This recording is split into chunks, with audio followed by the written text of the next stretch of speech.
ಈ ಸಮ್ಮೇಳನ ಸಂಚಲನಾ ಸಮಿತಿಯ ಅಧ್ಯಕ್ಷರಾದಂತಹ ಪ್ರಕಾಶ್ಜಿಯವರೇ, ಈ ಗಜಾನ್ ನಾಯ್ಕ ಅವರೇ ಹಾಗೂ ಭವಾನಿ ತಾಯಿಯವರೇ, ಆತ್ಮೀಯ ಬಂಧುಗಳೇ ಹಾಗೂ ತಾಯಂದಿರೇ, ಇವತ್ತಿನ ದಿವಸ ನಾವು ಒಂದು ವಿಶೇಷವಾದಂತಹ ಕಾರ್ಯಕ್ರಮದಲ್ಲಿ ಭಾಗವಹಿಸ್ತಾ ಇದ್ದೀವಿ. ಕಾರಣ ಏನು ಅಂತಂದರೆ, ನಾವು ಅನೇಕ ಜಾತಿ ಸಮ್ಮೇಳನಗಳಲ್ಲಿ ಭಾಗವಹಿಸಿದ್ದೇವೆ. ಆದರೆ ಒಟ್ಟಾರೆ ಹಿಂದೂ ಹೇಳುವಂತಹ ಒಂದು ಸಮ್ಮೇಳನ ಇವತ್ತು ದೇಶಾದ್ಯಂತ ನಡೀತಾ ಇದೆ. ಅದರೊಳಗೂ ಕೂಡ ಭಾಗಿಗಳನ್ನು ನಾವು ನಮ್ಮೂರಿನಲ್ಲಿಯೂ ಕೂಡ ಇಷ್ಟೊಂದು ದೊಡ್ಡ ಸಂಖ್ಯೆಯಲ್ಲಿ ಭಾಗವಹಿಸಿದ್ದೇವೆ. ಈಗ ಇಲ್ಲಿ ಪ್ರಾಸ್ತಾವಿಕವಾಗಿ ಮಾತನಾಡಿದವರು ಹೇಳಿದ ಹಾಗೆ, ರಾಷ್ಟ್ರೀಯ ಸ್ವಯಂ ಸೇವಕ ಸಂಘದ 100 ವರ್ಷ ಪೂರ್ತಿಯಾದಂಥ ಪ್ರಯುಕ್ತದಲ್ಲಿ ಸಾಧಾರಣ ನಮ್ಮ ದೇಶದಲ್ಲಿ 1 ಲಕ್ಷಕ್ಕಿಂತ ಹೆಚ್ಚು ಸ್ಥಳಗಳಲ್ಲಿ ಈ ಥರದ ಸಮಾವೇಶಗಳಾಗ್ತಾ ಇವೆ. ಎಂಥ ವಿಚಿತ್ರ ನೋಡಿ, ಸಂಘವನ್ನು ಪ್ರಾರಂಭ ಮಾಡಬೇಕಿದ್ರೆ ಡಾಕ್ಟರ್ ಜಿಯವರು ನಾನು ಹಿಂದೂ, ಇದು ಹಿಂದೂ ರಾಷ್ಟ್ರ ಅಂತೇಳಿ ಹೇಳಿದರು. ಆಗ ಎಲ್ಲ ಗೇಲಿ ಮಾಡಿದ್ರು. ಆಗ ಅನೇಕ ಜನರುಗಳು ಕೇಳಿದ್ರು, ಯಾರು ಹಿಂದೂ, ಹಿಂದೂ ರಾಷ್ಟ್ರ ಅಂತೇಳಿ ಯಾರು ಹೇಳ್ತಾರೆ ಅಂಥೇಳಿ. ಆಗ ಡಾಕ್ಟರ್ ಜಿಯವರು ಹೇಳಿದ್ರು, मैं हिंदू हूँ, डॉक्टर केशव बलिराम हेडगेवार बोल रहा है, ये हिंदू राष्ट्र है. ನಾನು ಹಿಂದೂ ಇದ್ದೇನೆ ಅಷ್ಟೇ ಅಲ್ಲ, ನಾನು ಹೇಳ್ತಾ ಇದ್ದೇನೆ ಇದು ಹಿಂದೂ ರಾಷ್ಟ್ರ ಅಂತೇಳಿ. ಆದರೆ ಅದೇ ಸಂದರ್ಭದಲ್ಲಿ ನಮ್ಮ ರಾಷ್ಟ್ರದ ಅನೇಕ ನಾಯಕರುಗಳು, ವಿಶೇಷವಾಗಿ ಜವಾಹರ್ಲಾಲ್ ನೆಹರು ಅವರು ಹೇಳ್ತಾ ಇದ್ರು, ನನಗೆ ಕತ್ತೆ ಅಂತೇಳಿ ಬೇಕಾದರೆ ಹೇಳಿ, ಹಿಂದೂ ಅಂತೇಳಿ ಹೇಳಬೇಡಿ ಅಂತೇಳಿ. ಈ 100 ವರ್ಷಗಳಲ್ಲಿ ಆದಂತಹ ಪರಿವರ್ತನೆಯನ್ನು ನೋಡಿದರೆ ನಮಗೆಲ್ಲರಿಗೂ ಕೂಡ ಬಹಳ ಹೆಮ್ಮೆಯಾಗುತ್ತೆ. ಸಂಘ ಪ್ರಾರಂಭ ಆಗೋದಕ್ಕಿಂತ ಮೊದಲು ನಾವು ಕೂಡ ಎಲ್ಲ ನೀನು ಯಾರು ಅಂತೇಳಿ ಕೇಳಿದ್ರೆ ನಮ್ಮ ಜಾತಿಯ ಹೆಸರು, ನಾವು ಬ್ರಾಹ್ಮಣನೋ, ಪಟಗಾರನೋ, ಲಿಂಗಾಯತನೋ, ಒಕ್ಕಲಿಗನೋ, ಗೌಡನೋ ಅಂತೇಳಿ ನಮ್ಮನ್ನು ಪರಿಚಯ ಮಾಡ್ಕೊಳ್ತಾ ಇದ್ವಿ. ಆದರೆ ಇವತ್ತು ನಾವು ಪರಿಚಯ ಮಾಡ್ಕೊಳ್ಬೇಕಿದ್ರೆ ನಾವು ಹಿಂದೂ ಅಂತ ಹೇಳ್ತೇವೆ. ಇದು ರಾಷ್ಟ್ರದಲ್ಲಿ ಆದಂತಹ ಬದಲಾವಣೆ. ಅಷ್ಟೇ ಅಲ್ಲ, ಜವಾಹರ್ಲಾಲ್ ನೆಹರು ಅವರು ಹೇಳಿದರು, I will not give a inch of land to fly bhagwa. ನೀವೇನು ಭಗವೆಯನ್ನು ಹಾರಾಡಿಸ್ತಾರಲ್ಲ, ಅದಕ್ಕೆ 1 ಇಂಚು ಜಾಗವನ್ನು ನಾನು ಈ ದೇಶದಲ್ಲಿ ಕೊಡೋದಿಲ್ಲ ಅಂತ ಹೇಳಿದರು. ಸೌಭಾಗ್ಯ, ಇಡೀ ದೇಶದ ಪ್ರತಿ ಇಂಚಿನಲ್ಲಿ ಇವತ್ತು ಭಗವೆ ಹಾರಾಡ್ತಾ ಇದೆ.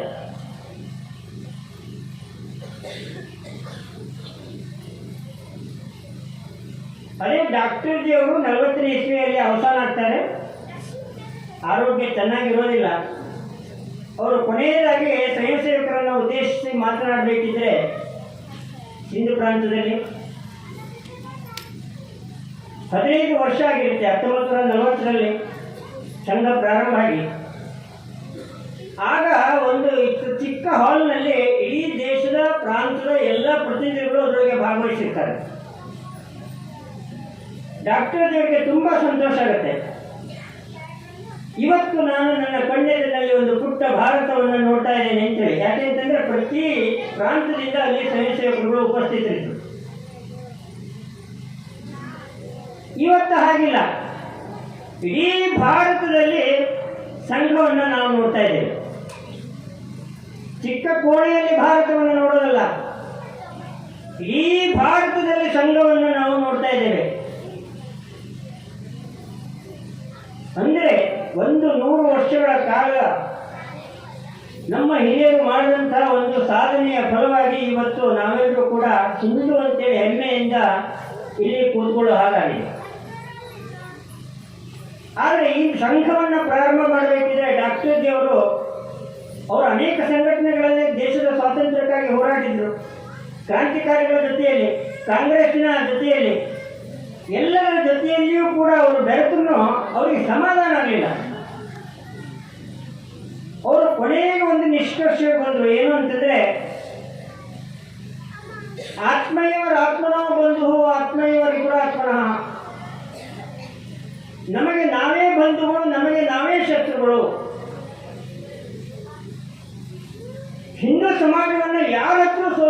ಸಾಧ್ಯ ಇಲ್ಲ. ಇದೊಂದು ಮೃತ್ಯುಂಜಯ ಸಮಾಜ. ಆದರೆ ನಾನು ಹೇಳಿದ ವಾಕ್ಯದಲ್ಲಿ ಎರಡೇ ಭಾಗ ದುರ್ದೈವದಿಂದ ನಮ್ಮೆಲ್ಲರ ಬಾಳಿನಲ್ಲಿ ಸತ್ಯ ಆಗೋಗಿದೆ. ನಮಗೆ ನಾವೇ ವೈರಿಗಳು. ಇದು ಇಲ್ಲ ಅಂತ ಹೇಳಾದ್ರೆ, ನಮಗೆ ನಾವೇ ಬಂಧುಗಳು ಅಂತ ಹೇಳಾದ್ರೆ, ಯಾರೂ ಕೂಡ ಈ ದೇಶವನ್ನ ದಾಸ್ಯಕ್ಕೆ ದೂಕೋದಕ್ಕೆ ಆಗೋದಿಲ್ಲಾಗಿತ್ತು. ಈಗ 2026ನೇ ಇಸ್ವಿಯಲ್ಲಿ ನಾವಿದ್ದೇವೆ. 1026ನೇ ಇಸ್ವಿಯಲ್ಲಿ ಗಜನಿ ಮೊಹಮ್ಮದ್ ಸೋಮನಾಥದ ಮೇಲೆ ದಾಳಿ ಮಾಡ್ತಾನೆ. ಸೋಮನಾಥದ ಮೇಲೆ ಗಜನಿ ಮೊಹಮ್ಮದ್ ದಾಳಿ ಮಾಡಿದಾಗ ಆತನಿಗೆ ಮಾರ್ಗದರ್ಶಕರಾಗಿ ನಿಂತವರು ನಮ್ಮ ಪಾಳೆಗಾರರು, ಹಿಂದೂ ಪಾಳೆಗಾರರು. ನೋಡಿ, ಈ ರೂಮಿನಲ್ಲಿ ಬಂಗಾರ ಇಟ್ಟಿದ್ದಾರೆ, ಈ ಕೋಣೆಯಲ್ಲಿ ಬೆಳ್ಳಿ ಇಟ್ಟಿದ್ದಾರೆ, ಇಲ್ಲಿ ದೇವರ ಮನೆ ಇದು ಅಂಥೇಳಿ ತೋರಿಸಿದವರು ನಮ್ಮ ಹಿಂದೂ ಪಾಳೆಗಾರರು. ನಮಗೆ ನಾವೇ ಶತ್ರುಗಳಾದ್ವಿ. ಮೊಹಮ್ಮದ್ ಗೋರಿಯನ್ನ ನಮ್ಮ ದೇಶದ ಮೇಲೆ ದಾಳಿ ಮಾಡು, ಪೃಥ್ವಿರಾಜ್ ಚೌಹಾಣ್ ಅಂತ ಹೇಳಿದಾನೆ, ಆತನು ನನಗೆ ಆಗೋದಿಲ್ಲ, ಅವನಿಗೆ ಆಗೋದಿಲ್ಲ, ಅದಕ್ಕಾಗಿ ಅವನನ್ನ ಸೋಲಿಸಬೇಕು ಅಂತ ಹೇಳಿ ಮೊಹಮ್ಮದ್ ಗೋರಿಯನ್ನ ಆಹ್ವಾನ ಮಾಡುವನು ಜಯಚಂದ್ರ. ಅದಕ್ಕಾಗಿ ಅವನು ಒಂದು ದಾಳಿ ಮಾಡ. ದೆಹಲಿಯ ಇಂದ್ರಪ್ರಸ್ಥದ ಮೇಲೆ ಒಬ್ಬ ಮುಸಲ್ಮಾನ್ ರಾಜ ಕೂರೋದಕ್ಕೆ ಸಹಾಯ ಮಾಡುವನು ಒಬ್ಬ ಹಿಂದೂ ರಾಜ. ಹೀಗೆ ಜಯಚಂದ್ರನ ವಂಶವೇ ಬೆಳೀತು. ಇವತ್ತಿಗೂ ಕೂಡ ವಿದೇಶಕ್ಕೆ ಹೋಗಿ ನಮ್ಮ ದೇಶವನ್ನು ಬೈಯುವಂತಹ ನಾಯಕರುಗಳನ್ನ ನಾವು ನೋಡ್ತಾ ಇದ್ದೇವೆ. ಆ ಪರಂಪರೆಯನ್ನ ಇವತ್ತು ಮುಂದುವರಿಸಬೇಕೆ ಅಥವಾ ಅದನ್ನ ಸುಂದರಿಸಬೇಕೆ ಹೇಳುವಂತಹ ಒಂದು ಯೋಚನೆ ಮಾಡಿ ಸಂಕಲ್ಪ ಮಾಡೋದಕ್ಕೆ ಅಂತ ಹೇಳಿ ನಾವು ಇವತ್ತು ಇಲ್ಲಿ ಸೇರಿದ್ದೇವೆ.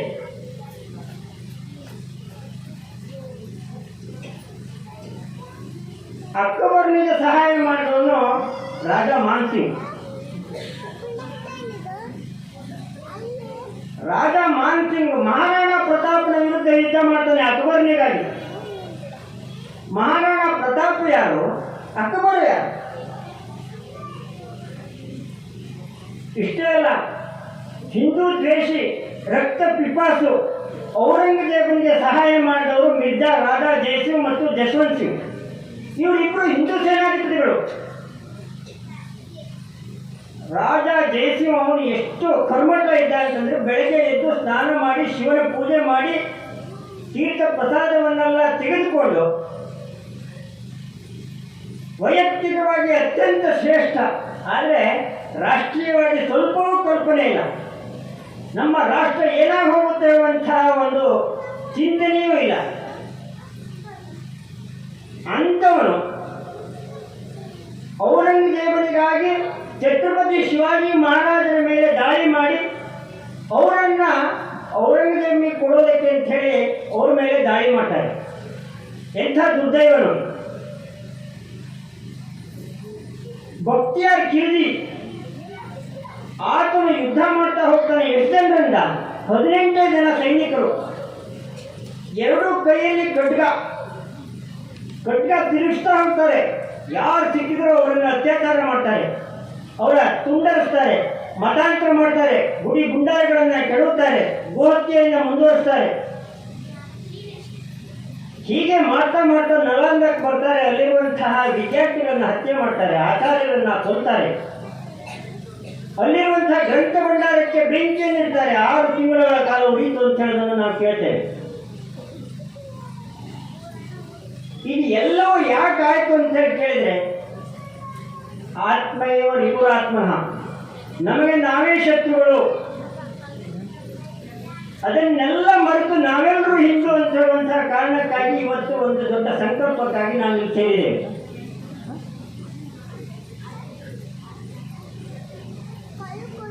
ಎರಡನೇ ಭಾಗ ಏನು ಅಂತ ಹೇಳಿ ಕೇಳಿದ್ರೆ, ನಮ್ಮ ಶಿಕ್ಷಣ ಪದ್ಧತಿ 1834ರಲ್ಲಿ ಲಾರ್ಡ್ ಮೆಕಾಲೆ ಬಂದ ನಮ್ಮ ದೇಶಕ್ಕೆ. ಅವರು ನಮ್ಮ ದೇಶವನ್ನು 3-4 ಸಾರಿ ಸುತ್ತಾಕ್ದ. ಅದಕ್ಕಾಗಿ ಇಂಗ್ಲೆಂಡ್ ಪಾರ್ಲಿಮೆಂಟ್ಗೆ ಒಂದು ವರದಿಯನ್ನು ಕಳಿಸ್ತಾನೆ. ಅವನು ನಾನು ಈ ದೇಶದಲ್ಲಿ 3-4 ಸಾರಿ ಸುತ್ತಾಡಿದ್ದೇನೆ. ಇಲ್ಲಿ ಒಬ್ಬ ಭಿಕ್ಷುಕ ನನಗೆ ಕಾಣಿಸ್ಲಿಲ್ಲ, ಇಲ್ಲಿ ಒಬ್ಬ ಕಳ್ಳನೂ ಇಲ್ಲ ಅಂತೇಳಿ. ಅಂದರೆ ಈ ರಾಷ್ಟ್ರ ಅಷ್ಟೊಂದು ಸಮೃದ್ಧವಾಗಿದೆ, ಇಲ್ಲಿ ನೈತಿಕತೆಯಿಂದ ಅಷ್ಟೊಂದು ಎತ್ತರಕ್ಕೆ ಬೆಳೆದಿದ್ದಾರೆ ಜನ. ಒಬ್ಬ ಕಳ್ಳನೂ ಇಲ್ಲ ಅಂತಂದ್ರೆ ಇಲ್ಲಿಯ ಯಾತ್ರಾರ್ಥಿಗಳು ಯಾತ್ರೆಗೆ ಹೋಗ್ಬೇಕಿದ್ರೆ ತಿಂಗಳಾನುಗಟ್ಟಲೆ ಮನೆಗೆ ಬೀಗ ಹಾಕೋದಿಲ್ಲ ಅಂತೇಳಿ ನಾವು ಬರೆದಿದ್ದಲ್ಲ, RSSನವ್ರು ಬರೆದಿದ್ದಲ್ಲ, ವಿದೇಶಿಯ ಇತಿಹಾಸಕಾರರು ಬರೆದಿಟ್ಟದ್ದನ್ನ ನಾನು ನಿನ್ನೆ ಹೇಳ್ತಾ ಇದ್ದೇನೆ. ಪಾರ್ಲಿಮೆಂಟ್ಗೆ ಕಳಿಸ್ತಾರೆ ಈ ವರದಿಯನ್ನು. ಒಂದು ವೇಳೆ ನಮ್ಗೆ ಈ ರಾಷ್ಟ್ರವನ್ನು ಆಳಬೇಕು ಅಂತ ಹೇಳಿದ್ರೆ ಇದನ್ನು ಲೂಟಿ ಮಾಡಬೇಕು, ಹಾಗೂ ಇಲ್ಲಿ ನೈತಿಕತೆಯನ್ನು ಹಾಳು ಮಾಡುವಂತಹ ಒಂದು ಶಿಕ್ಷಣವನ್ನು ಇಲ್ಲಿ ತರಬೇಕು ಅಂತ ಹೇಳಿ. ಅದರ ಪ್ರಕಾರವಾಗಿ ಒಂದು ಸಿಲೆಬಸ್ ಬಂತು. ನಿಮ್ಮದೊಂದು ರಾಷ್ಟ್ರವೇ ಅಲ್ಲ, ನಿಮ್ಮದೊಂದು ದೊಡ್ಡ ಜನಾಂಗವೇ ಅಲ್ಲ. ನಿಮ್ಮದು ಒಂದು ಕಾಲ ಇತ್ತು, ಮೊದಲು ಶಿಲಾಯುಗ ಇತ್ತು, ಆಮೇಲೆ ಹಿಂದೂಗಳ ಕಾಲ, ಆಮೇಲೆ ಮುಸಲ್ಮಾನರ ಕಾಲ, ಈಗ ನಮ್ಮದು. ಭಗವಂತನೇ ನಿಮ್ಮೆಲ್ಲರ ಉದ್ಧಾರಕ್ಕಾಗಿ ನಮ್ಮನ್ನ ಕಳಿಸಿದ್ದಾನೆ. We are making in the nation. ನಾವು ರಾಷ್ಟ್ರವನ್ನು ನಿರ್ಮಾಣ ಮಾಡ್ತಾ ಇದ್ದೇವೆ. ಎಷ್ಟು ಹಳೆ ಕಾಲದಿಂದ ಮಾತಾ ಭೂಮಿನಿ ಪುತ್ರೋಹಂ ಪೃಥಿವ್ಯಾಹ ಅಂತ ಹೇಳಿದಂಥ ನಾಡು. ತಾಯಿ ಭೂಮಿ ನೀನು ನಮ್ಮ ಭೂಮಿ, ನೀನು ನಮ್ಮ ತಾಯಿ, ನಾವೆಲ್ಲರೂ ನಿನ್ನ ಮಕ್ಕಳು ಹೇಳಿದಂಥವ್ರು ನಾವು. ವಶಿಷ್ಠ ಮಹರ್ಷಿಗೆ ಕೋಪ ಬಂದಾಗ ನಹಿ ತದ್ಭವಿತಂ ರಾಷ್ಟ್ರ ಎತ್ತರ ನಾಮೋ ನಾಮೋ ಲಕ್ಷ್ಮಣ ರೋಚತೆ ಅಂತೇಳಿ, ನಹಿ ತದ್ಭವಿತ ರಾಷ್ಟ್ರಂ ಎತ್ತರ ನಾಮೋ ನ ಭೂಪತಿ ತದ್ವನಂ ಭವಿತ ರಾಷ್ಟ್ರಂ ಎತ್ತರ ರಾಮೋ ನಿವಸತಿ. ರಾಮನಿಲ್ಲದ ನಾಡು ಕಾಡು, ರಾಮನಿಲ್ಲದ ಕಾಡೇ ನಾಡು ಅಂತ ಹೇಳಿದರು.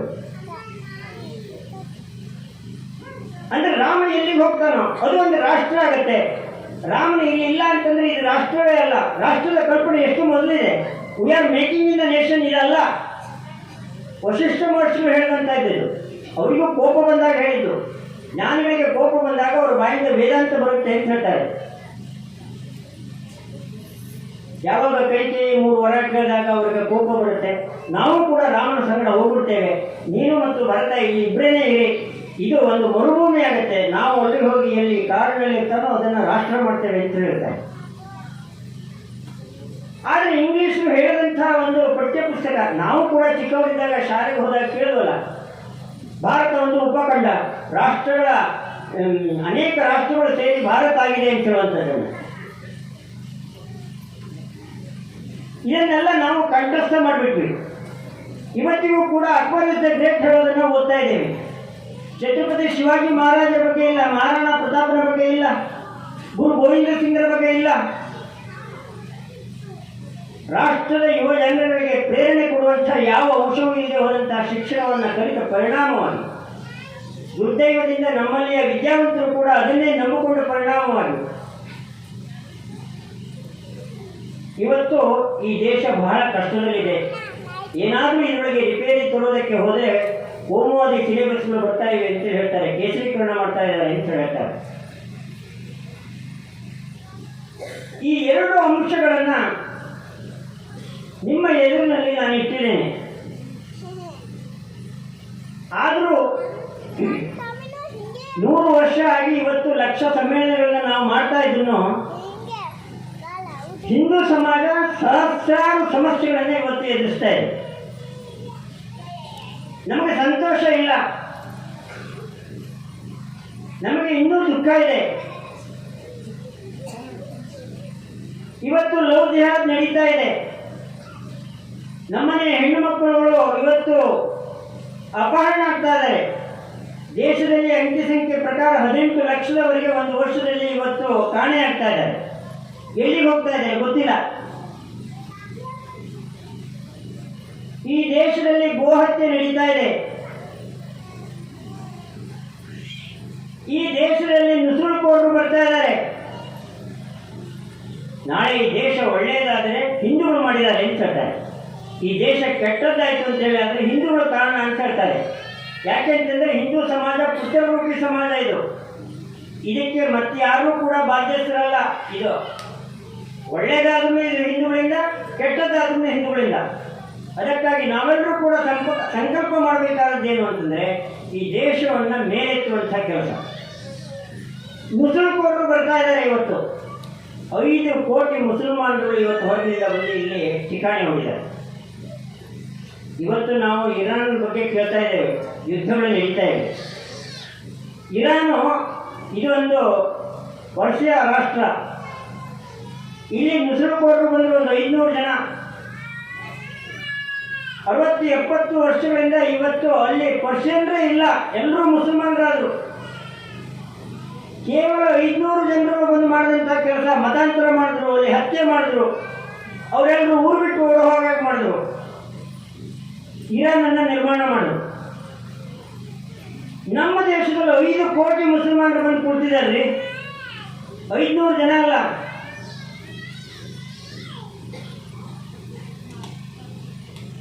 ಜನಸಂಖ್ಯಾ ಜಿಹಾದ್ ನಡೀತಾ ಇದೆ. ಶಿವಮೊಗ್ಗದಲ್ಲಿ ಒಬ್ಬ ಮಹಿಳೆ ಹೇಳಿಕೆ ಕೊಟ್ಟರು, ನೀವು ಕೊಮೇನಿಯನ್ನು ಹತ್ಯೆ ಮಾಡ್ರಿ, ನಾನು 100 ಮಕ್ಕಳನ್ನು ಹಡಿತೇವೆ ನಾವು ನಮ್ಮ ಮನೆಗಳಲ್ಲಿ ಅಂತ ಹೇಳಿದ್ರು. ಎಂಥ ಧಾರ್ಷ್ಟ್ಯ!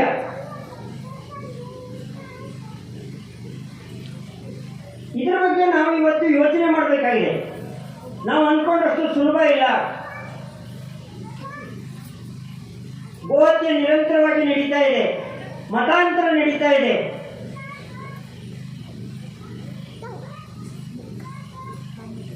ಇವತ್ತು ನಮ್ಮ ಹಿಂದೂ ಸಮಾಜದ ಪರಿಸ್ಥಿತಿ, ಮಕ್ಕಳಿಲ್ಲದೆ ನಾವು ಕಷ್ಟಪಡ್ತಾ ಇದ್ದೇವೆ.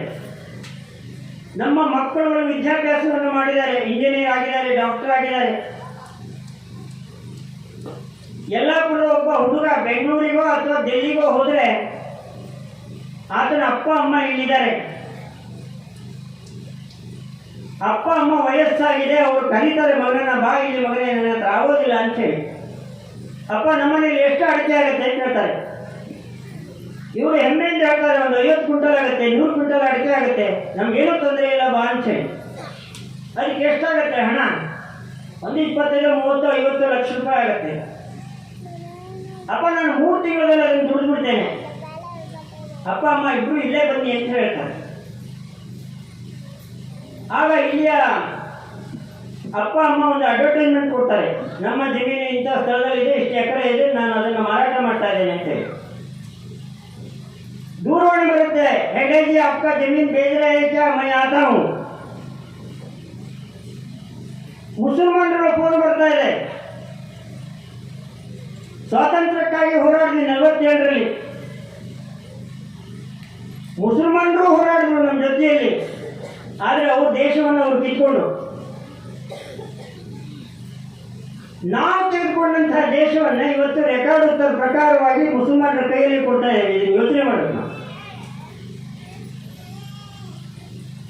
ಇಲ್ಲಿ ಅದನ್ನ ಕೊಟ್ಟು ನಾವು ಮಗಳ ಹತ್ರ ಅಥವಾ ಮತ್ತೆ ನಮ್ಮ ಬಂಧುಗಳ ಹತ್ರ ಹೋಗ್ತೇವೆ.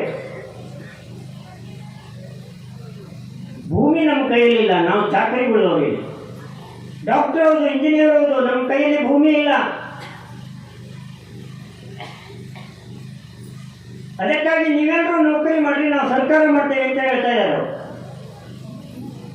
ನಾಳೆ ಒಂದು ದಿವಸ ಗೆಟ್ ಔಟ್ ಅಂತ ಹೇಳಿದ್ರೆ ಎಲ್ಲರೂ ಹೊರಗೋಗ್ಬೇಕು. ಇವತ್ತು ಇದು ನಾನು ಕಲ್ಪನೆ ಮಾಡ್ಕೊಂಡು ಹೇಳ್ತಾ ಇರುವಂಥದ್ದಲ್ಲ, ವಾಸ್ತವಿಕ. ಬಾಂಗ್ಲಾದೇಶದಲ್ಲಿ ಏನಾಯ್ತು, ಪಾಕಿಸ್ತಾನದಲ್ಲಿ ಏನಾಯ್ತು, ನಾವು ಮಾತನಾಡ್ಲಿಕ್ಕೆ ಹೋದ್ರೆ ಅನೇಕ ಜನರು ಹೇಳ್ತಾರೆ, ಅಯ್ಯೋ ಸರ್ಕಾರ ಇರೋದಿಲ್ವೇ, ನ್ಯಾಯಾಲಯ ಇರೋದಿಲ್ವೇ, ಪೊಲೀಸರು ಇರೋದಿಲ್ವೇ ಅಂತೇಳಿ. ಬಾಂಗ್ಲಾದೇಶದಲ್ಲಿ ಪೊಲೀಸ್ ಇಲ್ವಾ, ನ್ಯಾಯಾಲಯ ಇಲ್ವಾ, ಸರ್ಕಾರ ಇಲ್ವಾ? ಪಾಕಿಸ್ತಾನದಲ್ಲಿ ಇವು ಇಲ್ವಾ? ನಾಳೆ ನಮ್ಮ ದೇಶದಲ್ಲಿಯೂ ಕೂಡ ಇದೇ ತರ ಆಗುತ್ತೆ. ಇವತ್ತು 30 ಕೋಟಿ ಇದ್ದವರು ನಾಳೆ 51% ಜನರು ಅವರಾದ್ರು ಅಂತ ಹೇಳಿದ್ರೆ ಇದು ಜಾತ್ಯತೀತ ರಾಷ್ಟ್ರ ಅಲ್ಲ, ಇದು ಇಸ್ಲಾಂ ರಾಷ್ಟ್ರ.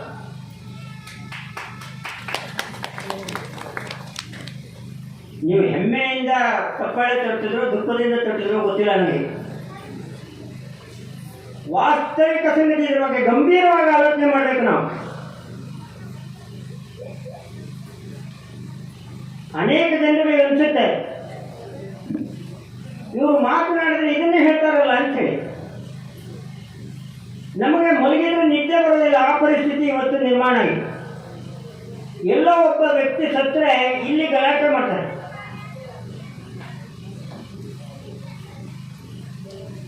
ಪಹಲ್ಗಾಮ್ ದಾಳಿಯಲ್ಲಿ 26 ಜನ ಸತ್ತರಲ್ಲ, ಯಾರು ಹೊರಗೆ ಬಂದರು? ಯಾರಿಗೂ ದುಃಖ ಬಂತು? ಯಾರಿಗೂ ಬಂದೇ ಇಲ್ಲ.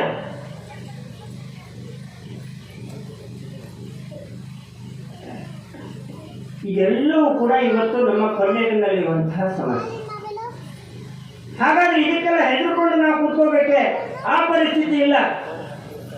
ಈ 100 ವರ್ಷಗಳಲ್ಲಿ ನಾವು ಅನೇಕ ಸಾಧನೆಗಳನ್ನ ಮಾಡಿದ್ದೇವೆ. ನಾನು ಹೇಳಿದಾಗೇನೆ ಈಗ 1000 ವರ್ಷಗಳಿಂದ ಏನು ಹಿಂದೆ ಸೋಮನಾಥದ ಮೇಲೆ ದಾಳಿ ಆಗಿತ್ತು, ಆ ಸೋಮನಾಥವನ್ನು ನಾವು ಪುನರ್ ನಿರ್ಮಾಣ ಮಾಡಿ ಇವತ್ತು 75 ವರ್ಷ ಆಗಿದೆ. ಅಯೋಧ್ಯೆ ಮೇಲೆ ದಾಳಿಯಾಗಿತ್ತು 200 ವರ್ಷಗಳಿಂದ. ಇವತ್ತು ನಾವು ಇದೇ ದೇಹ ಇದೇ ಕಣ್ಣಿನಿಂದ ನೋಡಿದ್ದೇವೆ. ಶ್ರೀರಾಮನ ಅಲ್ಲ, ಇವತ್ತು ಪ್ರತಿಷ್ಠಾಪಿತ ಆಗಿದೆ ಅಯೋಧ್ಯೆ. ಅನೇಕ ಜನಗಳ ಬಲಿದಾನ ಇದೆ. ಬಾಬರ್ನೇ ತಾನೇ ಸ್ವತಃ ಬರೆದಿದ್ದಂತಹ ಬಾಬರಿ ನಾಮ ಹೇಳುವಂತಹ ಗ್ರಂಥದಲ್ಲಿ ಬರೀತಾನೆ, ನಾನು ಹಿಂದೂಗಳ ರಕ್ತದಿಂದ ಗಾರೆಯನ್ನು ತಯಾರಿಸಿ ಇಲ್ಲಿ ಮಸೀದಿಯನ್ನು ನಿರ್ಮಾಣ ಮಾಡಿದೆ ಅಂತ ಹೇಳಿ. ಗಾರೆ ತಯಾರಿಸಬೇಕಿದ್ರೆ ಏನು ಉಪಯೋಗಿಸ್ತಾರೆ? ಮರಳು, ಬೆಲ್ಲ, ಸಿಮೆಂಟ್, ಸುಣ್ಣ ಇವುಗಳನ್ನು ಉಪಯೋಗಿಸ್ತಾರೆ, ನೀರು ಉಪಯೋಗಿಸ್ತಾರೆ. ಆದರೆ ಅವನು ನೀರು ಉಪಯೋಗಿಸಿಲ್ಲ, ಹಿಂದೂಗಳ ರಕ್ತವನ್ನು ಉಪಯೋಗಿಸಿ ನಾನು ಗಾರೆಯನ್ನು ತಯಾರಿಸಿದ್ದೇನೆ ಅಂತ ಹೇಳ್ತಾನೆ. ಸಾಧಾರಣವಾಗಿ 3 ಲಕ್ಷಕ್ಕಿಂತ ಹೆಚ್ಚಿನ ನಮ್ಮ ಹಿರಿಯರುಗಳು ಅದಕ್ಕೆ ಬಲಿದಾನ ಮಾಡಿದ್ದಾರೆ. ನಿರಂತರವಾಗಿ 76, 78 ಯುದ್ಧಗಳು ನಡ್ಕೊಂಡು ಬಂದಿವೆ. ನಾವು ಬಿಟ್ಟಿಲ್ಲ, ನಾವು ಮಾಡಿದ್ವಿ. ಯಾಕೆಂತಂದ್ರೆ ಇಡೀ ರಾಷ್ಟ್ರದ ಚೇತನವನ್ನು ಬಡಿದೆಪ್ಪಿಸಿದ ಕಾರಣ, ಹಿಂದೂ ಸಮಾಜ ಎದ್ದ ಕಾರಣ ಇವತ್ತು ಅಯೋಧ್ಯೆಯಲ್ಲಿ ರಾಮ ಮಂದಿರ ನಿರ್ಮಾಣ ಆಗಿದೆ. ಕಾಶಿ ಬೇಕು ನಮಗೆ, ಮಥುರಾ ಬೇಕು. ಇದೆಲ್ಲವನ್ನು ಕೂಡ ಹಿಂದೂ ಸಮಾಜ ಮಾಡಿಯೇ ಮಾಡುತ್ತೆ. 370ನೇ ವಿಧಿ ಯಾರಾದರೂ ಇದನ್ನು ತೆಗಿಬೋದು ಅನ್ನುವಂಥದ್ದನ್ನು ಕಲಿಸ್ಕೊಂಡಿದ್ರ. ರಾತ್ರಿ ಬೆಳಗಾಗೋದ್ರೊಳಗೆ ಅದು ಹೋಯ್ತು.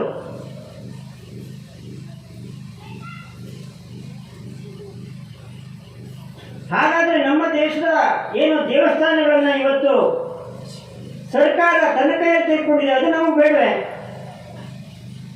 ಯೋಚನೆ ಮಾಡಬೇಕು. ಜಾತ್ಯತೀತ ರಾಷ್ಟ್ರದಲ್ಲಿ ಹಿಂದೂ ದೇವಾಲಯಗಳು ಮಾತ್ರ ಸರ್ಕಾರದ ಕೈಯಲ್ಲಿ, ಮಸೀದಿಗಳಿಲ್ಲ, ಚರ್ಚ್ಗಳಿಲ್ಲ. ಇವತ್ತು ಸಮ್ಮೇಳನದಲ್ಲಿ ನಾವು ಏನು ತೀರ್ಮಾನ ಮಾಡಬೇಕು? ಇದಕ್ಕಾಗಿ ಹೋರಾಡಬೇಕು ಮುಂದಿನ ದಿನಗಳಲ್ಲಿ. ಇವತ್ತು ಅಲ್ಪಸಂಖ್ಯಾತ ಅಂತ ಹೇಳುವಂಥದ್ದನ್ನ ಎಲ್ಲ ಕಡೆಗಳಲ್ಲಿ ಹೇಳ್ತಾರೆ. ಆದರೆ ಇದರ ಸ್ಪಷ್ಟೀಕರಣ ಏನು? What is the definition of minority? ಮುಸಲ್ಮಾನ ಹಾಗೆ ಹುಟ್ಟುಬಿಟ್ರೆ ಆತನ ಅಲ್ಪಸಂಖ್ಯಾತನ? 3 ಕೋಟಿ ಇದ್ದವರು ಇವತ್ತು 30 ಕೋಟಿ ಆಗಿದ್ದಾರೆ. ಅಲ್ಪಸಂಖ್ಯಾತ ಅಂದರೆ ಕಡಿಮೆ ಸಂಖ್ಯೆಯವರು. ಇವತ್ತು 30 ಕೋಟಿ, 40 ಕೋಟಿ, 50 ಕೋಟಿ, ಆದರೆ ಅಲ್ಪಸಂಖ್ಯಾತರು ಮುಸಲ್ಮಾನರು. ಸಂವಿಧಾನ ಸಂವಿಧಾನ ಅಂತ ಹೇಳಿ ಬಡದಾಡುವವರು ಅಲ್ಪಸಂಖ್ಯಾತ ಯಾರು ಅನ್ನುವಂಥ ಸ್ಪಷ್ಟೀಕರಣವನ್ನು ಕೊಡಬೇಕಲ್ಲ. ನಾಳೆ ನಾವು 10, ಅವರು 15 ಆದರೂ ಅವರು ಅಲ್ಪಸಂಖ್ಯಾತರು. ಹೀಗಾಗುತ್ತೆ. ಇಡೀ ಹಿಂದೂ ಸಮಾಜ ಇವತ್ತು ಸರ್ಕಾರದ ಮೇಲೆ ಒತ್ತಡ ತರಬೇಕು. ನಮ್ಮ ವಿಶ್ವ ಹಿಂದೂ ಪರಿಷತ್ತಿನ ಕೇಂದ್ರೀಯ ಬೈಠಕ್ನಲ್ಲಿ ಇದನ್ನ ಅಲ್ಪಸಂಖ್ಯಾತ ಅಂದರೆ ಯಾರು ಅಂತ ಹೇಳುವಂಥ ಸ್ಪಷ್ಟೀಕರಣ ಕೊಡಬೇಕು ಅನ್ನುವಂಥ ಒಂದು ತರವನ್ನು ನಾವು ರಾಷ್ಟ್ರಪತಿಯವರಿಗೆ ಕಳಿಸಿದೆ. ಹಿಂದೂ ದೇವಾಲಯಗಳನ್ನು ಹಿಂದೂ ಸಮಾಜಕ್ಕೇ ಕೊಡಬೇಕು, ಇದನ್ನು ಕಳಿಸಿದೆ. ಆದರೆ ಕೇವಲ ಕಾಗದದಿಂದ ಆಗೋದಿಲ್ಲ. ಇಡೀ ಜನಮನ ಅರಳಿದೆ, ಇದರ ಬಗ್ಗೆ ಅವರು ತುಡಿತಾ ಇದ್ದಾರೆ ಅಂತ ಹೇಳುವಂಥದ್ದು ಗೊತ್ತಾಗಬೇಕು ಅಂತ ಹೇಳಿದ್ರೆ ಇಡೀ ರಾಷ್ಟ್ರದ ಹಿಂದೂಗಳು ಅದರ ಬಗ್ಗೆ ಪದೇ ಪದೇ ಮಾತನಾಡುವುದನ್ನು ಪ್ರಾರಂಭ ಮಾಡಬೇಕು.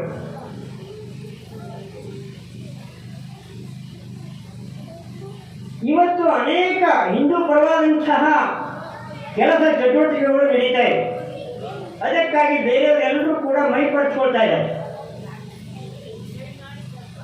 ಡಾಕ್ಟರ್ಜಿಯವರು ಕ್ರಾಂತಿಕಾರಿಗಳನ್ನ ಬಿಟ್ಟರು, ಕಾಂಗ್ರೆಸ್ ಅನ್ನು ಬಿಟ್ಟರು, ಆಮೇಲೆ ಸಂಘವನ್ನು ಪ್ರಾರಂಭ ಮಾಡಿದ್ರು. ಅಂದರೆ ಪ್ರತಿಯೊಬ್ಬ ವ್ಯಕ್ತಿಯನ್ನ ಇಲ್ಲಿ ನಿರ್ಮಾಣ ಮಾಡಬೇಕು.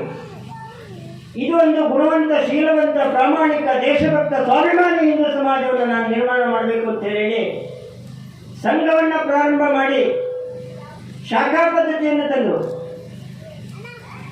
ಸುಭಾಷ್ ಚಂದ್ರ ಬೋಸ್ ಅವರು ಈ ದೇಶವನ್ನು ಬಿಟ್ಟು ವಿದೇಶಕ್ಕೆ ಹೋಗೋದಕ್ಕಿಂತ ಪೂರ್ವದಲ್ಲಿ ಒಂದು ಭಾಷಣವನ್ನು ಮಾಡ್ತಾರೆ. ಆ ಭಾಷಣ ಮಾಡೋದಕ್ಕಿಂತ ಪೂರ್ವದಲ್ಲಿ ಡಾಕ್ಟರ್ ಜಿ ಅವರು ಹೋಗಿ ಹೇಳ್ತಾರೆ, ನಾನೊಂದು ಹೊಸ ಕಲ್ಪನೆಯನ್ನು ತಂದಿದ್ದೇನೆ, ಇಲ್ಲಿ ವ್ಯಕ್ತಿ ನಿರ್ಮಾಣ ಆಗಬೇಕು, ಪ್ರತಿಯೊಬ್ಬ ವ್ಯಕ್ತಿಯೂ ಕೂಡ ರಾಷ್ಟ್ರಾಭಿಮಾನಿ ಆದರೆ ಈ ರಾಷ್ಟ್ರ ಚೆನ್ನಾಗಾಗತ್ತೆ ಅಂತೇಳಿ. ನೀನು ಹೇಳೋದೆಲ್ಲ ಸರಿ ಇದೆ, ಆದರೆ ಇದು ತುಂಬ ದೀರ್ಘವಾದಂತಹ ಪ್ರಕ್ರಿಯೆ, ಇದು ನಮ್ಮ ಜೀವನದಲ್ಲಿ ಆಗೋದಿಲ್ಲ ಅಂತೇಳಿ ಹೇಳಿ ಸುಭಾಷ್ ಚಂದ್ರ ಬೋಸ್ ಅವರು ಕೂಡ ಹೆದರ್ಕೊಂಡಿದ್ರು. ಅದಕ್ಕೆ ಅವರು ವಿದೇಶಕ್ಕೆ ಹೋಗಬೇಕಿದ್ರೆ ಒಂದು ಭಾಷಣದಲ್ಲಿ ಹೇಳ್ತಾರೆ, ಇಡೀ ಹಿಂದೂ ಸಮಾಜಕ್ಕೆ ಏನಾದರೂ ಒಂದು ಆದರ್ಶ ಬೇಕು ಅಂತ ಹೇಳಿದ್ರೆ ಛತ್ರಪತಿ ಶಿವಾಜಿ ಮಹಾರಾಜ್ ಅಂತೇಳಿ. ಛತ್ರಪತಿ ಶಿವಾಜಿ ಮಹಾರಾಜ್ ಅವರ ಸುತ್ತಮುತ್ತ ಮುಸಲ್ಮಾನ್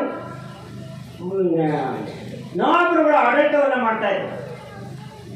ಆದರೆ ಶಿವಾಜಿ ಒಂದು ಸಂಕಲ್ಪ ಮಾಡ್ತಾನೆ, ಇದನ್ನು ಹಿಂದವಿ ಸಾಮ್ರಾಜ್ಯವಾಗಿ ನಿರ್ಮಾಣ ಮಾಡಬೇಕು. ಸ್ವತಃ ತನ್ನ ತಂದೆಯೇ ಕೂಡ ಮುಸಲ್ಮಾನರ ಸಂಗಡ ಒಡೆಯಾಳಾಗಿ ದುಡಿತಾ ಇರ್ತಾರೆ. ಆದರೆ ಆ ಚಿಕ್ಕ ಮಗುವಿನಲ್ಲಿ ಆ ಒಂದು ಚಿಂತನೆ ಹೊರಬಂತು, ಇದನ್ನು ಹಿಂದವಿ ಸಾಮ್ರಾಜ್ಯ ಮಾಡಬೇಕು ಅಂತೇಳಿ.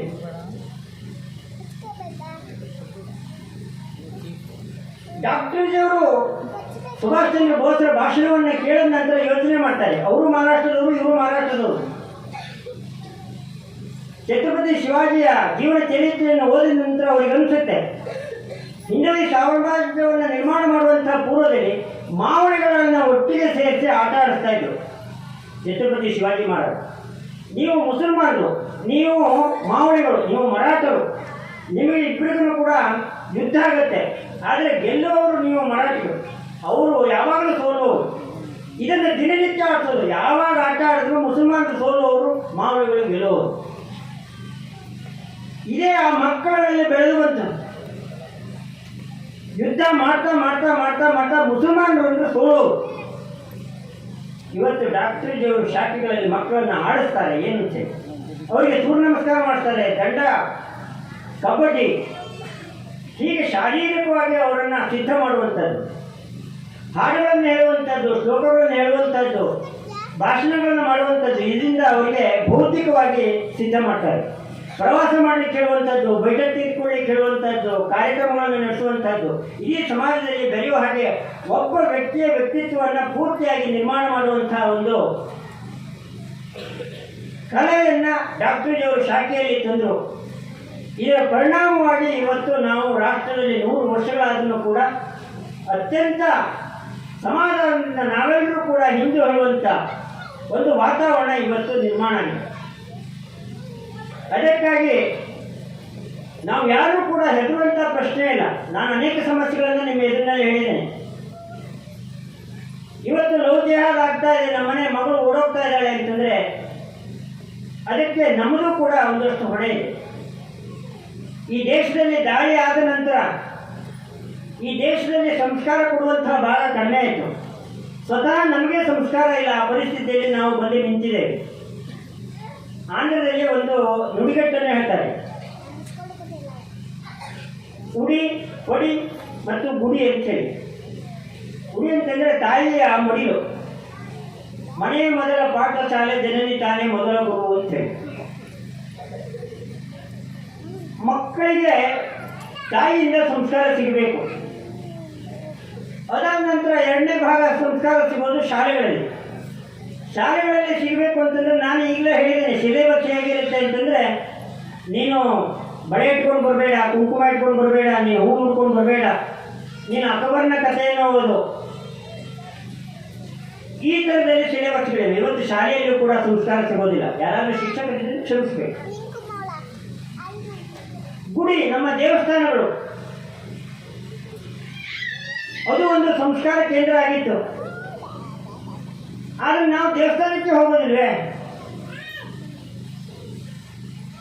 ಅದಕ್ಕಾಗಿ ಸಾಧು ಸಂತರು ಕರೆ ಕೊಟ್ಟಿದ್ದಾರೆ, ವಾರಕ್ಕೆ ಒಂದ್ಸರಿ ಆದರೂ ದೇವಸ್ಥಾನಕ್ಕೆ ಹೋಗಿ ಒಂದು ಸತ್ಸಂಗವನ್ನು ಮಾಡಿ ಅಂತೇಳಿ.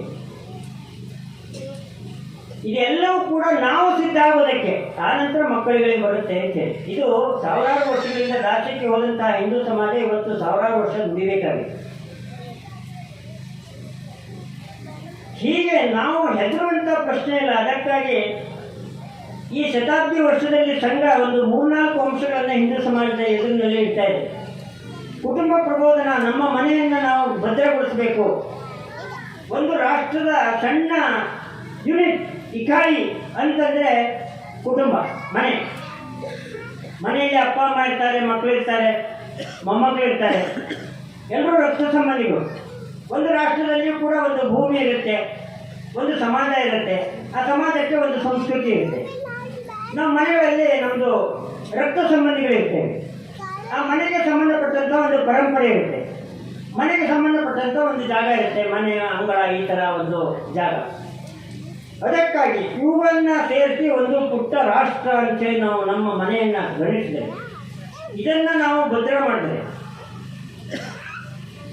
ಕುಟುಂಬ ಪ್ರಭಾವದಲ್ಲಿ ಮೊದಲನೇದಾಗಿ ನಮ್ಮ ಮನೆಯನ್ನು ಭದ್ರ ಮಾಡಿ ಅಂತ ಹೇಳುವಂಥದ್ದು ಆದರ್ಶ ಹಿಂದೂ ಪ್ರಕಾರ ಮಾಡಬೇಕು. ನಾವು ನಮ್ಮ ಮನೆಯಲ್ಲಿ ಎದುರುಗಡೆ ತುಳಸಿ ಗಿಡ ಇದೆಯೇ, ನಮ್ಮನೆ ಗೋಡೆ ಮೇಲೆ ಒಂದು ಓಂಕಾರ, ಸ್ವಸ್ತಿಕ್ಕು, ಶ್ರೀ ಏನಾದರೂ ಇದೆಯೇ, ಮನೆ ಹೊರಗಡೆ ಹೋದರೆ ಮಹಾಪುರುಷಗಳ ಭೂಪಟಗಳಿವೆಯೇ, ಅಥವಾ ಕ್ರಿಕೆಟ್ ಆಟಗಾರ ಅಥವಾ ಸಿನಿಮಾ ನಟಿಯರ ಚಿತ್ರ ಇದೆಯೇ, ಹೋದ ಕೂಡ ನಮಗೆ ಪ್ರೇರಣೆ ಸಿಗಬೇಕಾಗುತ್ತೆ.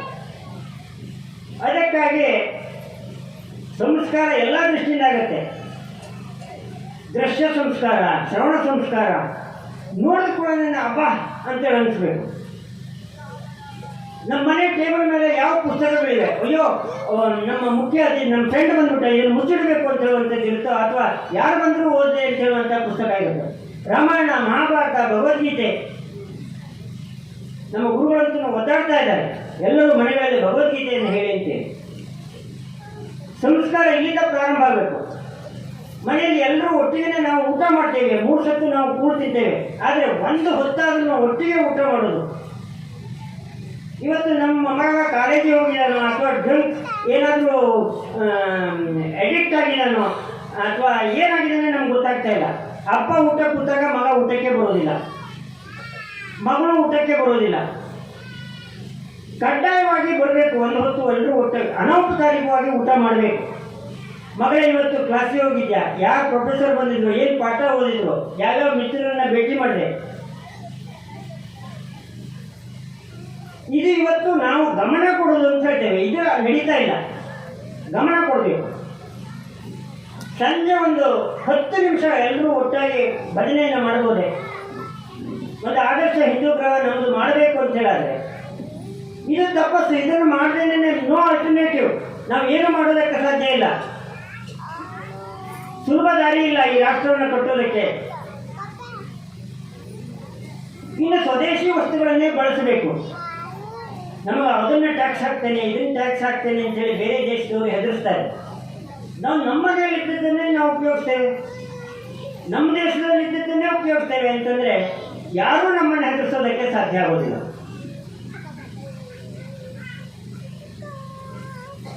ಅದರ ಜೊತೆಯಲ್ಲಿ ಪರ್ಯಾವರಣ, ಇವತ್ತು ಪ್ಲಾಸ್ಟಿಕ್ ಬಳಕೆಗಳು ಬಹಳ ಆಗ್ತಾ ಇದೆ.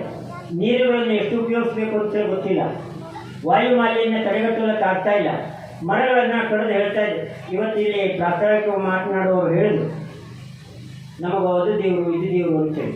ಇವತ್ತು ಈ ಪ್ರಕೃತಿಯನ್ನು ಆರಾಧನೆ ಮಾಡುವಂಥ ಸಮಾಜ ನಮ್ಮದು.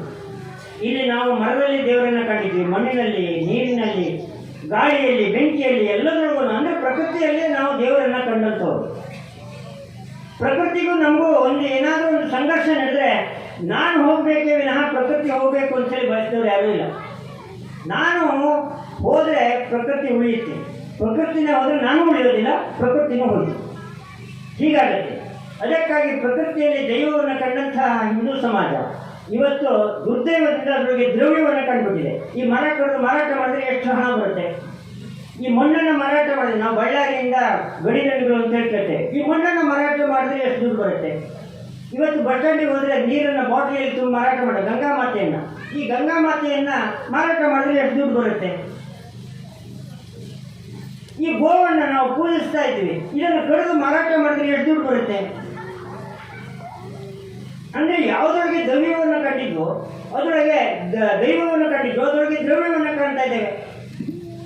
ಅದಕ್ಕಾಗಿ ಯಾವುದು ಭಾರತವಾಗಿತ್ತು ಅದು ಇಂಡಿಯಾ ಆಗಿಬಿಟ್ಟಿದೆ. ಆ ಇಂಡಿಯಾವನ್ನು ಮತ್ತು ವಾಪಸ್ ನಾವು ಭಾರತ ಮಾಡಬೇಕು. ನಮ್ಮ ಪರಿಸರವನ್ನು ಚೆನ್ನಾಗಿ ಇಟ್ಕೋಬೇಕು. ಇನ್ನು ಇದೆಲ್ಲದಕ್ಕೂ ಮುಖ್ಯವಾಗಿ ನಾವೆಲ್ಲರೂ ಕೂಡ ಇವತ್ತು ಇಲ್ಲಿ ಹಿಂದೂಗಳು ಸೇರಿದ್ದೇವೆ. ಸಾಮರಸ್ಯದ ಜೀವನ ಇದೆ. ನಾವು ಇಲ್ಲಿಂದ ಹೋದ ನಂತರ ಅವನು ಆ ಜಾತಿ, ಇವನು ಈ ಜಾತಿ ಅಂತ ಹೇಳುವಂಥದ್ದು ನಮಗೆ ಬರೋದಿಲ್ಲ ಅಂತ ಹೇಳೋದು. ಆದರೆ ಆ ಜಾತಿಯಲ್ಲೂ ನಾನು ನನಗೊಬ್ಬ ಮಿತ್ರರನ್ನು ಹುಡುಕಬಹುದೇ, ಗೆಳೆಯನನ್ನು ಹುಡುಕಬಹುದೇ, ಅವನಿಗೆ ಕಷ್ಟ ಆದಾಗ ನಾನು ಸಹಾಯ ಮಾಡ್ಬೋದೆ, ನಮ್ಮನೆಯ ಕಾರ್ಯಕ್ರಮಗಳಲ್ಲಿ ಅವನು ಬರಬಹುದೇ? ಈ ತರಹದ ಸಾಮರಸ್ಯದ ಜೀವನವನ್ನು ನಡೆಸೋದಕ್ಕೆ ಇವತ್ತು ಹಿಂದೂ ಸಮಾಜ ಸಿದ್ಧ ಆಗುವುದು. ಆಗ ಮಾತ್ರ ಹಿಂದೂ ಸಮಾಜ ಒಟ್ಟಾಗಿರುವುದಕ್ಕೆ ಸಾಧ್ಯ. ಐದನೇದಾಗಿ ನಾಗರಿಕ ಸಂಹಿತೆ, ಅನೇಕ ಕಾನೂನುಗಳನ್ನು ನಮ್ಮ ದೇಶದಲ್ಲಿ ಮಾಡ್ತಾರೆ. ಅದರ ಪಾಲನೆ ಮಾಡೋರು ಯಾರು? ಎಲ್ಲ ಪೊಲೀಸರು ಇದ್ದರೆ ನಾವು ರೆಡ್ ಲೈಟ್ ಪಾಸಾಗಿ ಹೋಗೋದಿಲ್ಲ, ಅವನಿಲ್ಲ ಅಂತಂದರೆ ಹೊರಟೋಗ್ಬಿಡೋದು, ಆಕ್ಸಿಡೆಂಟ್ ಆಗೋದು. ಅದೊಂದವರು ಎಡಗಡೆ ಹೋಗು ಅಂತಂದರೆ ಬಲಗಡೆ ಹೋಗೋದು. ಎಡಗಡೆ ಹೋಗೋದನ್ನು ಯಾಕಾಗಿ ಮಾಡಿದ್ದಾರೆ? ಆ ಕಾನೂನನ್ನು ಪಾಲನೆ ಮಾಡೋದಕ್ಕೆ ಮಾಡಿದ್ದಾರೆ. ಅದಕ್ಕಾಗಿ ಸಣ್ಣ ಸಣ್ಣ ಏನು ಕಾನೂನುಗಳಿದೆಯೋ, ನಾಗರಿಕ ಶಿಷ್ಟಾಚಾರ ಅಂತ ಹೇಳ್ತಾರೆ, ಅದಿದೆಯೋ ಅದನ್ನು ನಾವೆಲ್ಲರೂ ಕೂಡಿ ಮಾಡಬೇಕಾಗಿದೆ. ಅದಕ್ಕಾಗಿ ಇವತ್ತಿನ ಈ ಸಮ್ಮೇಳನದ ಸಂಕಲ್ಪ ಏನು ಅಂತ ಹೇಳಿದ್ರೆ, ಈ ಹಿಂದೂ ಸಮಾಜವನ್ನು ನಾವು ಹೇಗೆ ಮೇಲೆ ತರಬೇಕು ಹೇಳುವಂಥದ್ದು. ಸುಮ್ಮನೆ ಯೋಚನೆ ಮಾಡಿದ್ರೆ ಆಗೋದಿಲ್ಲ, ರಾತ್ರಿ ಮಲ್ಕೊಂಡು ಏನು ಮಾಡೋದಪ್ಪ ಅಂತೇಳಿ. ಅದಕ್ಕೆ ಪ್ರತಿಯೊಬ್ಬರೂ ಮನಸ್ಸು ಮಾಡಿ ಸ್ವಲ್ಪ ಸಮಯ ಕೊಡಬೇಕು. ಸಮಯ ಕೊಟ್ಟರೆ ಆಗತ್ತೆ. ಇನ್ನು ಬಹಳ ಜನಗಳು ಬಹಳ ಸಮಯ ಕೊಡಬೇಕು. ಯಾರು ಮಕ್ಕಳೆಲ್ಲ ವೆಲ್ ಸೆಟಲ್ಡ್ ಆಗಿದ್ದಾರೆ, ನನಗೀಗ ವಾನಪ್ರಸ್ಥಿ ಜೀವನ, ನನಗೆ 50-60 ವರ್ಷ ಆಗಿದೆ, ನಾನು ಸ್ವಲ್ಪ ಓಡಾಡಬಲ್ಲೆ, ನಾನು ಈ ಹಳ್ಳಿಯಿಂದ ಆ ಹಳ್ಳಿಗೆ ಹೋಗಬಲ್ಲೆ, ಅಲ್ಲಿ ಹೋಗಿ ಮಾತೆಯರೆಲ್ಲ ಸೇರಿಸ್ತೇನೆ, ಅಲ್ಲಿ ಅವರಿಗೆ ಒಂದು ಸತ್ಸಂಗವನ್ನು ನಡೆಸ್ತೇನೆ, ಮತ್ತು 10 ನಿಮಿಷ ಈ ದೇಶದ ವಿಚಾರಗಳನ್ನು ಹೇಳ್ತೇನೆ ಅಂತ ಹೇಳಿದ್ರೆ ಅಂಥವರು ಹೆಚ್ಚಿನ ಸಂಖ್ಯೆಯಲ್ಲಿ ಆಗಬೇಕು. ಭಾಳಷ್ಟು ಜನಗಳು ಭಾಳ ಸಮಯ ಕೊಡಬೇಕು. ಇನ್ನು ಸ್ವಲ್ಪ ಜನ ಆದ್ರೂ ಕೂಡ ಪೂರ್ತಿ ಸಮಯ ಕೊಡಬೇಕು. ಅವರಿಗೆ ನಾವು ಪ್ರಚಾರಕ್ಕಂತ ಹೇಳ್ತೇವೆ, ಪೂರ್ತಿ ಸಮಯ ಕೊಟ್ಬಿಡೋದು. ಸಾಧು ಸಂತರಿದ್ದಾರಲ್ಲ, ಹಾಗೇನೇ ಸಮಾಜಕ್ಕಾಗೇನೇ ತನ್ನ ಜೀವನವನ್ನು ಮೀಸಲಾಗಿರ್ತೇನೆ ಅಂತ ಹೇಳುವವರಾದರೆ, ಭಾಳಷ್ಟು ಜನಗಳು ಸ್ವಲ್ಪ ಸಮಯ, ಅಥವಾ ಎಲ್ಲರೂ ಸ್ವಲ್ಪ ಸಮಯ, ಭಾಳಷ್ಟು ಜನಗಳು ಭಾಳ ಸಮಯ, ಸ್ವಲ್ಪ ಜನಗಳು ಪೂರ್ತಿ ಸಮಯ. ಇದು ಒಂದು ಸೂತ್ರ. ಇದನ್ನು ಮಾಡಬೇಕು.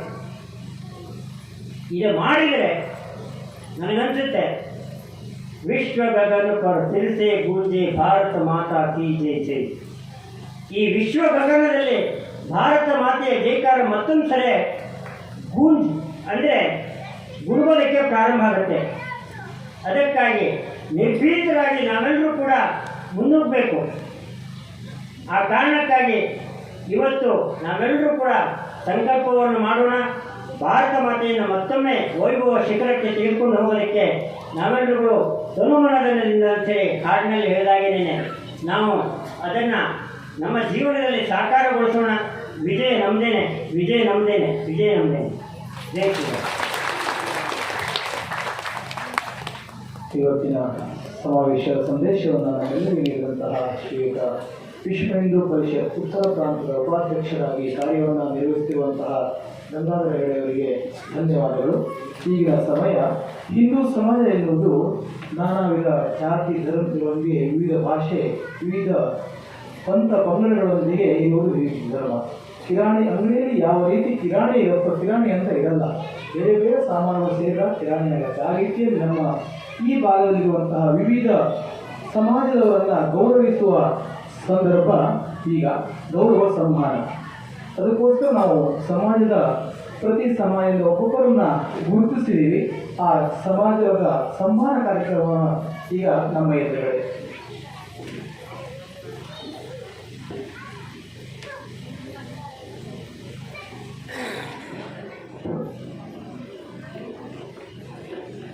ಪ್ರಥಮವಾಗಿ ನಾರಾಯಣ ಮಾಮಲೇಶ್ವರ ಭಟ್ ಕೋಣೆಮನೆ ಕಳೆದ ಹಲವಾರು ವರ್ಷಗಳಿಂದ ತಮ್ಮ ತಂದೆಯವರ ಕಾಲದಿಂದಲೂ ನಮ್ಮ ಹಿಂದೂ ಸಮಾಜಕ್ಕೆ ಯಾವ್ಯಾವಾಗ ಅನಾನುಕೂಲತೆ ಆಗಿದೆಯೋ ಆವಾಗ ಹಳ್ಳಿ ಔಷಧಿಯನ್ನು ನೀಡಿ ಗುಣಮುಖರಾಗಿ ಮಾಡ್ತಾ ಇರುವಂತಹ ಕುಲ ಕೋಣೆಮನೆ ಕುಟುಂಬ.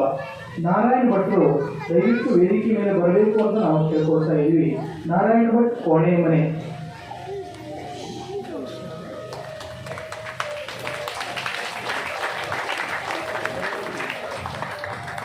ಅದೇ ರೀತಿಯಲ್ಲಿ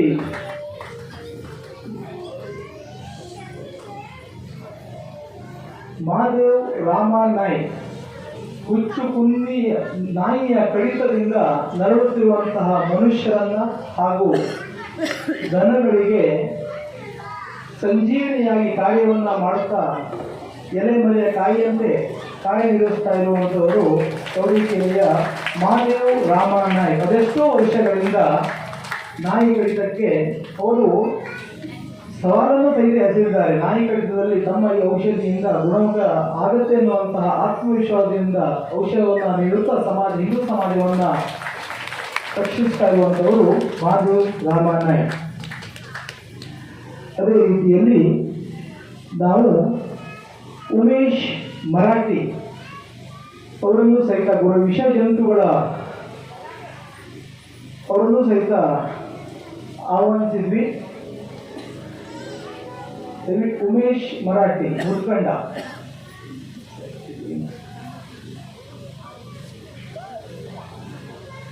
ಬಹುತೇಕ ಮುಂದಿನ ಅನಿಸುತ್ತೆ ಇವರಿಗೆ ಗೌರವ ಸಮಾನ.